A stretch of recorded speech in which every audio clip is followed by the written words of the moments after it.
மாங்காயை நாம் கழுவி சுத்தம் செஞ்சு எடுத்துக்கொள்வோம். அழகா கழுவி சுத்தம் செஞ்சு எடுத்தாச்சு. இப்போ நாங்கள் சுத்தம் செய்த மாங்காயை அழகா இந்த முறையில் வடிவாக அழகாக நாங்கள் இந்த தோல்களை அகற்ற வேணும். இந்த தோல்கள் அகட்டினா சுவையாக இருக்கும், தோலோடு சாப்பிடலாம். ஆனால் இந்த தோலெல்லாம் நாம் அகட்டினோம்னு சொன்னால் கொஞ்சம் சுவையை கூடுதலாக சாப்பிடலாம், நமக்கு கொஞ்சம் சுவையாக இருக்கும்.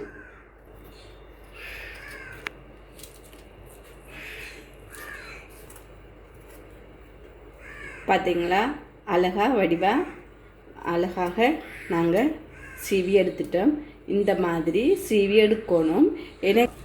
எனக்கு இந்த மூணும் தேவையில்லை. எனக்கு உங்களுக்கு செய்கிற செய்முறையை காட்டுறதுக்கு இது ஒன்றும் எனக்கு இப்போதைக்கு போதுமானது.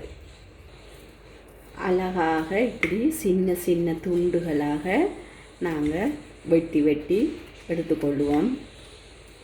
உதர்காய் என்று சொல்கிறது, பழமும் இல்லை காயும் இல்லை. இது உதர்காய். இந்த உதர்காய்க்குள்ளே நாங்கள் சாப்பிடக்குள்ள கொஞ்சம் அந்த சுவையை கூட்டுறதுக்காக, சும்மா சாப்பிட்டா சுவையாகத்தான் இருக்கும், ஆனால் இருந்தும் நமக்கு அந்த சுவையை கூடுதலாக தருவதற்காகத்தான் நான் இப்படி இந்த முறையில் உங்களுக்கு சாப்பிட்டு காட்ட போகிறேன்.